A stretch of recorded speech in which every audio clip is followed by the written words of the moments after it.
அதாவது நன்றி மறப்பது நன்றன்று, நன்றல்லது அன்றே மறப்பது நன்றுன்னு சொல்ற யார் பேசுறா? சாத்தான் வேதம் ஓதுகிற மாதிரி இருக்கு. சொல்லுவாங்கல்ல நம்ம ஊர்ல எல்லாம் சாத்தான் வேதம் ஓதுகிறதுன்னு. அது மாதிரி ஐயன் திருவள்ளுவர் எல்லாம் எடுத்து பேசுறாரு. அதாவது மற்ற கட்சியை சேர்ந்தவர்களோ தமிழ்நாட்டு மக்களும் முட்டாள்கள் நினைக்கிறாங்க. அவங்களுக்கு எல்லாம் எதையும் மறந்துடுவாங்கன்னு நினைக்கிறாங்க. நன்றியை பத்தி யார் பேசுறது? துரோகத்தை தவிர வேற எதையுமே தெரியாத பழனிசாமி பேசுகிறார். அவர் பேசுறதுல முதல்ல அவர் என்ன பேசுறாரு? அம்மாவுடைய ஆட்சியை கலைக்க முற்பட்ட போது பாஜக வந்து காப்பாத்துன்னு சொல்றாரு. அதே தவறு. உங்க எல்லாருக்கும் தெரியும், அம்மா அவர்கள் மறைவுக்கு பிறகு சின்னம்மா பன்னீர்செல்வம் முதலமைச்சராக இருந்தார். அவரை மாற்றிவிட்டு சின்னம்மா அவர்களை முதலமைச்சராக எல்லா சட்டமன்ற உறுப்பினரும் சேர்ந்து கவர்னர்கிட்ட போய் லெட்டர் கொடுத்தோம். அந்த நேரத்தில் தான் உங்களுக்கு 14ஆம் தேதி தள்ளி போட்டார் சுப்ரீம் கோர்ட் தீர்ப்பு வச்சு. அதுக்கு இடையில தான் அண்ணன் பன்னீர்செல்வம் தர்ம யுத்தம் தொடங்கி போனார். அப்பொழுது திமுக கொண்டு வந்த நம்பிக்கையில்லா தீர்மானத்தை இவரை காப்பாத்தினது பாஜக இல்ல, சட்டமன்ற உறுப்பினர்கள் 122 பேர். கரெக்டா? அப்ப பன்னீர்செல்வம் அவர்களுக்கு பின்னாடி யார் இருந்தாங்கன்னா உலகத்துக்கே தெரியும். தர்ம யுத்தத்துக்கு பின்னாடி யார் இருந்தாலும் சில பேர் ஓப்பனாவே சொல்லியிருக்காங்க. நான் சொல்றது எவ்வளவு தவறா பேசுறாரு பாருங்க. அன்றைக்கு ஓட்டெடுப்புல இவரை காப்பாற்றிய 122 எம்எல்ஏக்கள், அவர்கள 18 பேர் பிற்பாடு பழனிசாமியின் செயல்பாடு சரியில்லைன்னு முதலமைச்சர் பழனிசாமியை மாத்தணும்னு தான் அவங்க கவர்னர்கிட்ட போய் மனு கொடுத்தாங்க. அவங்க ஒன்றும் கவுக்கணும்னு போல. அண்ணன் பொய்மூட்ட பழனிசாமியோடைய தவறான ஆட்சி முறைக்கு அம்மா அவர்கள் ஆட்சி முறையிலிருந்து விலகி செல்வதால் தான், அம்மா அவர்கள் பாதியிலிருந்து விலகி சென்றதால் தான் அந்த 18 சட்டமன்ற உறுப்பினர்கள் கவர்னர்கிட்ட போய் மனு கொடுத்தாங்க. அது கவிர்க்கிறதுக்கானது இல்லை.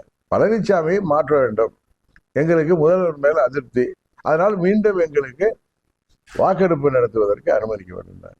பிப்ரவரி 15ஆம் தேதி வாக்கெடுப்பை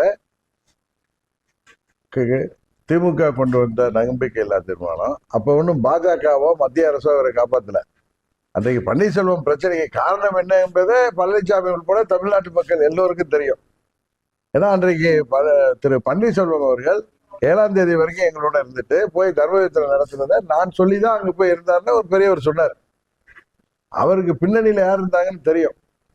ஆனால் பிப்ரவரி 15ஆம் தேதி நடந்த அந்த வாக்கெடுப்பில் அவர் வெற்றி பெறுவதற்கு காரணமாக இருந்த 122 சட்டமன்ற உறுப்பினர்கள் அன்றைக்கு யார் பேச்சை கேட்டு வாக்களித்தார்கள்?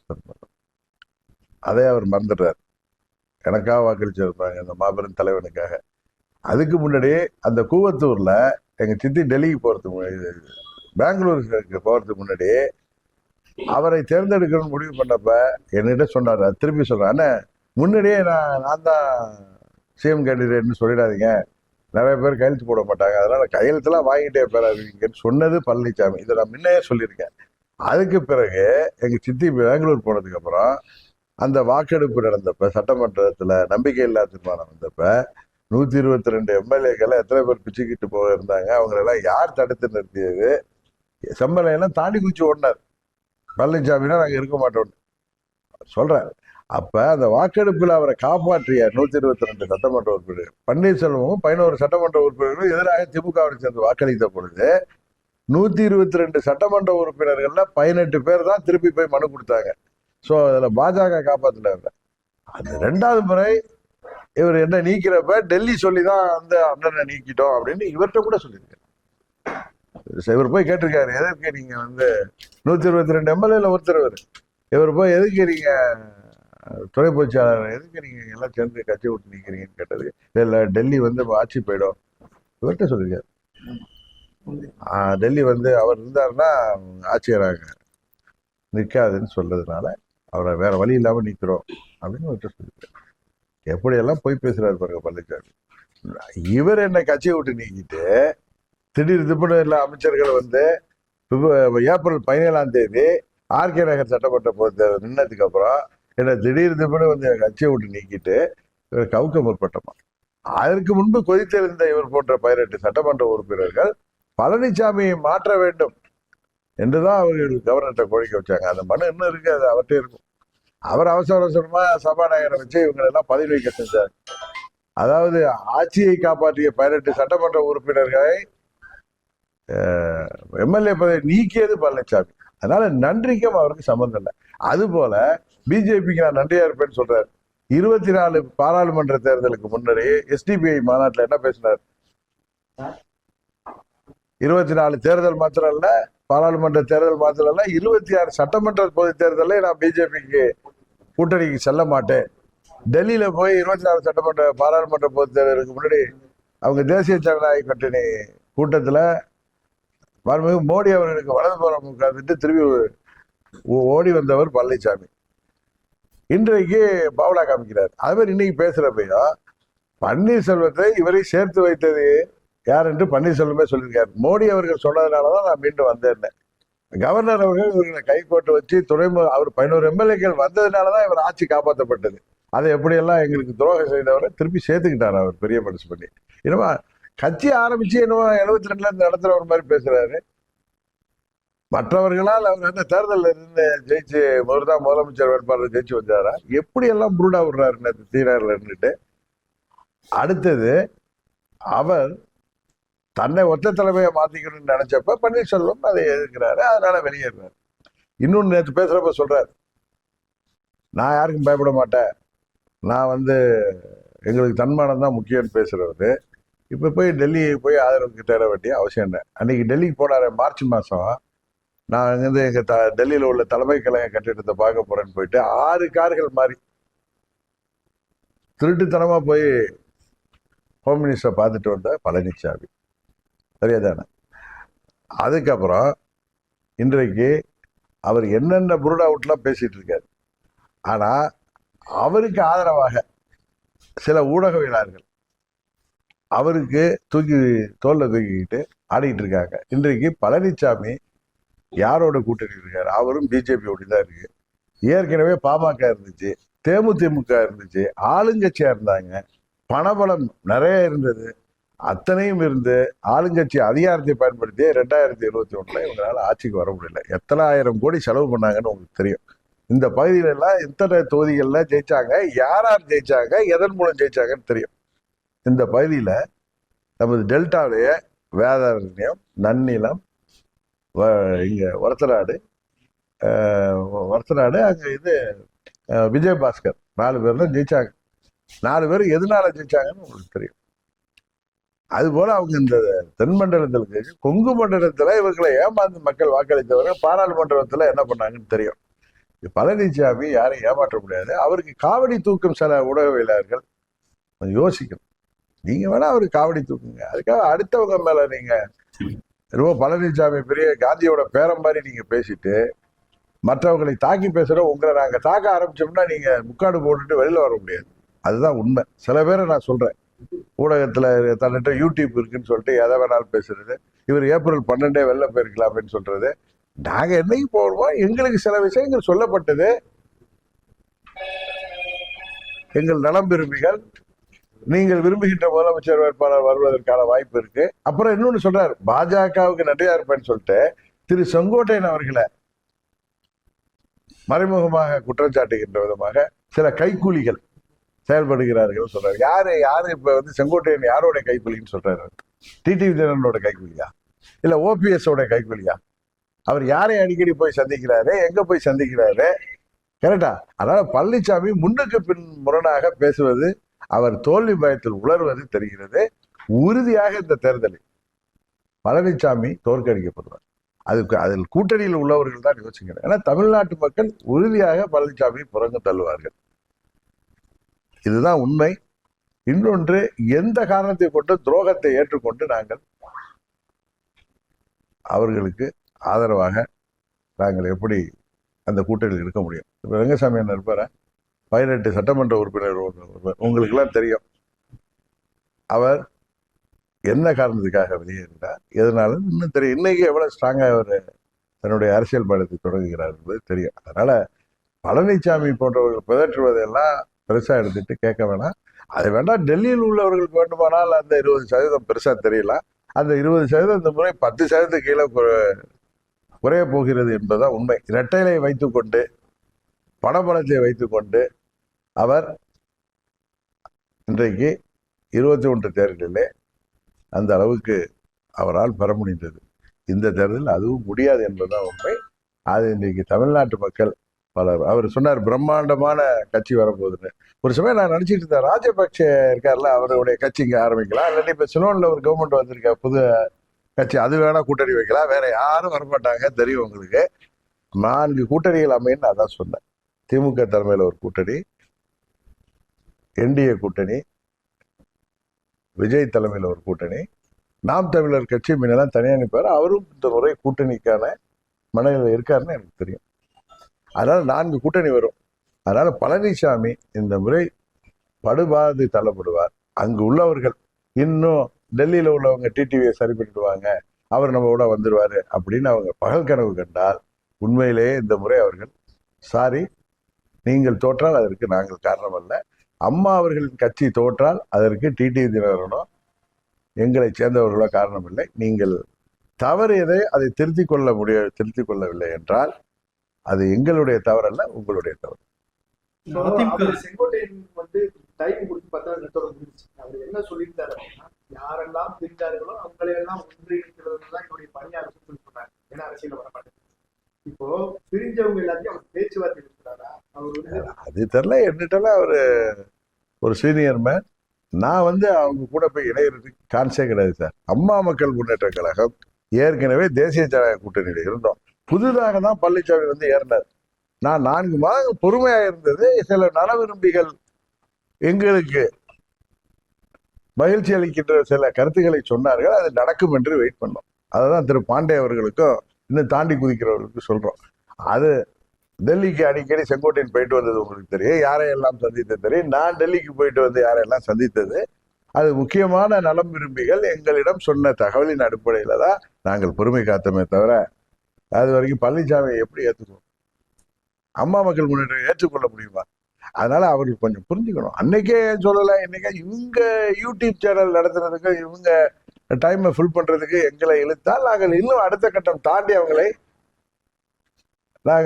வெளிச்சத்துக்கு கொண்டு வர்ற மாதிரி இருக்குமே தவிர, இது எதற்கு சொல்கிறேன்னா, தேவையற்ற கருத்துக்களை பரப்புகிறார்கள் சில யூடியூப் சேனல்ஸ். அவர்களுக்கு சொல்லிக் கொள்வது, நாங்கள் கிளியராக இருக்கிறோம், நாங்கள் பழனிசாமி இல்லாத பொழுதுதான் தேசிய ஜனநாயக கூட்டணிக்கு சென்றோம், பழனிசாமி வந்தவுடனே ஏன் வெளியேறவில்லை என்றால், சில நலம் விரும்பிகள் எங்கள் விருப்பத்திற்கு ஏற்ப சில கருத்துக்களை சொன்னதால், அதற்காக சில நிகழ்வுகள் நடந்ததும் உங்களுக்கு தெரியும்.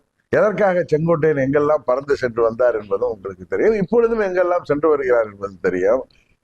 அதனால் சில காலம் பொறுத்திருந்தோம். அதற்கு தள்ளி போவதற்கு கூட எங்க தொண்டர்கள் அதை விரும்பவில்லை. வெளியில வாங்கிட்டாங்க. அதிமுக ஆட்சியை கவிழ்க்க சதி செய்தாலும் மன்னிப்பு துணை முதல்வர் அதான் சொன்னேன். அதுக்குதான் நான் பதில் சொல்லிட்டேன் ஏற்கனவே. ஓபிஎஸ் அது என்னுடைய பதில நீங்க திரும்பி பாத்தீங்கன்னா தெரியாது.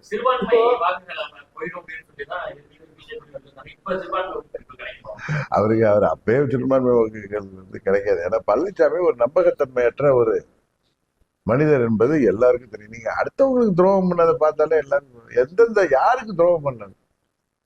இன்றைக்கு தண்ணியிலே உள்ளவர்களே என்ன ஏமாற்றினாங்க. இன்னொரு கட்சி வரும்போது அவங்க 80 சீட்டு பேசிட்டோம், அவரை பத்திலாம் தப்பா பேசாதீங்க அப்படின்னு சொல்லி அந்த கட்சி தலைவர் மதுரையில போய் ஒரு வெளிச்சத்துக்கு கொண்டு வந்தாரு. இன்னும் பிரம்மாண்ட கட்சி அது சிலோன்ல இருந்து வரலான்னு நினைக்கிறேன்.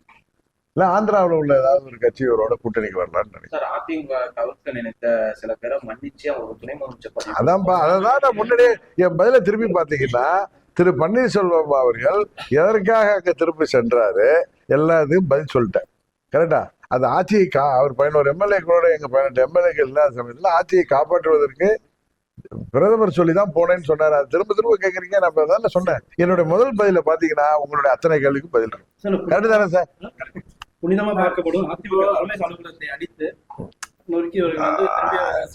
இதெல்லாம் நாங்க சப்பக்கட்டு கட்டுறது சார். முதல்ல நன்றியை பத்தி பேசுறது தகுதியற்ற மனிதர். சாத்தான் வேதம் சொல்லுவாங்களா நம்ம கிராமங்கள்ல. அதான் இவர் நன்றியை பத்தி பேசுறாரு. இவரிடம் அம்மா மக்கள் முன்னேற்ற கழகம் ஏமாறாது என்னைக்கும். சில பேர் சொல்றாங்க ஒரு பெரிய டான் சசிகலாவை வீழ்த்திட்டார், ஜெயில இருந்தவங்களை போய் என்ன வீழ்த்தின நீ? அது மாதிரி ஓபிஎஸ் வீழ்த்திட்டார். ஓபிஎஸ் போய் அந்த வலையில மாட்டிக்கிட்டார் பாவம். டிடிவி தினகரன் என்றைக்கோ வெளியில வந்து உங்களை போன தேர்தலில் நீங்க ஜெயிக்க முடியாத காரணம் என்னன்னு இந்த அவரை தூக்கி பிடிக்கிறவர்களுக்கு தெரியும். கரெக்டா? நாங்கள் வெளிப்படையாக 29 தொகுதிகளில உங்களுக்கு அவர்கள் தோல்விக்கு காரணம் தெரியும்.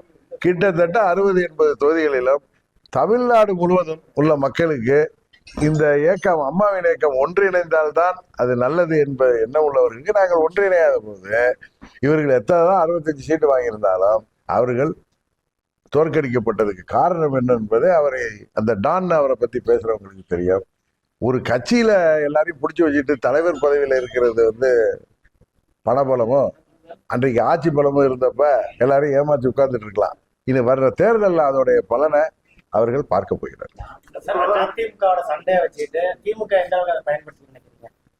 திமுக அதுல பயன்படுத்த வேணாம். பழனிசாமி செய்கிற கைங்கரியங்களே திமுகவுக்கு சாதகமா தான் இருக்க போகுது. அதனாலதான் இன்னைக்கு உதயநிதி ஸ்டாலின் சொன்னாரு, பழனிசாமி தான் எதிர்கட்சி தலைவர் அண்ணன் பழனிசாமி தான் அங்க நிரந்தர பொதுச்செயலாளர் இருக்கணும், அது எங்களுக்கு சுலபமா இருக்குன்னு சொன்னார். அழகா சொல்லிட்டார் 2 வரியில. அதான் காரணம். இன்றைக்கு எல்லா வெற்றிக்கும் எல்லா பிரச்சனைக்கும் காரணம் தெரிய வேண்டியவர்களுக்கு தெரியும், பழனிசாமி என்பதுதான். என்ன, அதனால இதுக்கு வந்து உள்ளங்கை நெல்லிக்கனி போல இருக்கு. இது யாருக்கு சாதகமாக போகின்ற அரசியல் தெரிந்த அத்தனை பேருக்கு தெரியும். இது அதுக்கு நாங்கள் பொறுப்பல்ல. தமிழக பாஜக வந்து இப்ப வந்து நயனாநாயகன் கையில போனதுக்கு அப்புறம் ரொம்ப வீக்கா இருக்கு, அங்கேயே டெல்லி மேலிட சொல்லுது அப்படிங்கிற ஒரு தகவல். நயனாநாயகன் எனது பழைய நண்பர். அவர் வந்து நம்ம ஒன்று சொன்னோன்னா அதுக்காக வந்து உடனே அவர் மாற்றி மாற்றி பேசுறாரு. நேற்று கூட சொல்றாரு, அமித்ஷா அவர்கள் சொல்கிற வேட்பாளரை நான் ஆதரிப்பேன் என்கிற மாதிரி டிடிவி சொன்னார். மாதிரிலாம் சொல்ல, அமித்ஷா அறிவிக்கிற வேட்பாளரை நாங்கள் ஏற்றுக்கொள்ளும் பட்சத்தில் ஆதரிப்போன்னு சொல்றேன். நீங்க என்னுடைய பேட்டிகளில் பார்க்க சொல்லுங்க. அவரை திரும்ப மாதிரிலாம் சொல்லல, நான் ஸ்ட்ரைட்டாவே சொல்லியிருக்கேன். முன்ன ஒரு ட்ரிப் கேட்டப்ப அவர் அமித்ஷாவை போய் கேளுங்க யார் வேட்பாளர்னு கேட்டப்ப சொல்லியிருக்கேன். இன்னொன்னு, அமித்ஷா அவர்கள் என்றைக்குமே பழனிசாமி தான் முதல்வர்னு அவர் சொல்லவே இல்லை. அதிமுகவை சேர்ந்த ஒருத்தர்னு எதுக்கு சொல்லணும்? அவரு முதல்ல வந்து திரும்ப நான் கிளிப்பிள்ள மாதிரி சொல்றேன். முதல்ல ஏப்ரல் 11ஆம் தேதி பேட்டியிலையும் என்டிஏவுக்கு தேசிய அளவில் மோடி அவர்கள் தலைவர், தமிழ்நாட்டுக்கு என்டிஏவுக்கு தலைவர் அண்ணன் பழனிசாமின்னு சொன்னார். அதை நீங்க முதலமைச்சர் வேட்பாளர் அவர்னு நீங்க அதை இன்டர்பிரட் பண்ணீங்கன்னா அப்புறம் எதுக்கு இந்த மற்ற பேட்டிகள்ல அதிமுகவை சேர்ந்த ஒருத்தர் தான் முதலமைச்சர் சொல்ல வேண்டிய அவசியம் என்ன? திருப்பி பழனிசாமி சொல்லியிருக்கலாம். இன்னொன்று, எங்களுக்கு சில நலம் விரும்பிகள் சொன்ன விஷயங்களுக்காகவும் நாங்கள் காத்திருந்தோம். ஒரு நாளும் நாங்கள் நல்லா பாருங்க, அமித்ஷா அவர்கள் சொல்கின்ற வேட்பாளரை நாங்கள் ஏற்றுக்கொள்ளும் பட்சத்தில் ஆதரிப்போம் தான் நான் சொல்லியிருக்கேன். அது திரு நயினார் நாகேந்திரனுக்கு மீண்டும் அதை இந்த நேரத்தில் உங்க மூலம் சொல்லிக்கல விரும்புகிறேன். அதுதான் பழனிசாமி 2026 தேர்தலுக்கு பிறகு நடு ரோட்டில் இருக்க போகிறேன் என்பதை மறைமுகமாக அவரே ஒத்துக்கொண்டிருக்கிறார். அதான் அங்கு உள்ள தொண்டர்களும் நிர்வாகிகளும் இப்பொழுது என்ன நடந்தாலும் சரி இழுத்து போதி படுத்திருக்கிறவங்க, நீங்கள் ஆட்சி கனவெல்லாம் ஆட்சிக்கு வர வேண்டும் அப்படின்னு நினைக்கிறதெல்லாம் நடக்கணும்னா எது சரியோ அதை செய்யுங்கள். இல்லை என்றால் 26 தேர்தலுக்கு பிறகு பழனிசாமி சொன்னது போல அவர் நடுரோட்டில் இருக்க போவது உறுதி. அப்பொழுது இவர்களை எல்லாம் காப்பாற்ற நாங்கள் தான் வரணும். விஜயின் பிரச்சாரம், அந்த விஜயோட பிரச்சாரம் நிறைய இடங்கள்ல நெகட்டிவ் இம்பாக்ட் உருவாக்குது. கூட்டத்தில் அவங்க கட்சிக்காரவங்க சரியில்லை, தொண்டர்கள் வர்றவங்க இடையூறா இருக்காங்க அப்படிங்கிற மாதிரியான இருக்கு. அது எதுவும் மாற்றம் பண்ணணுமா? அதற்கு ஏதாவது நீங்க அட்வைஸ்?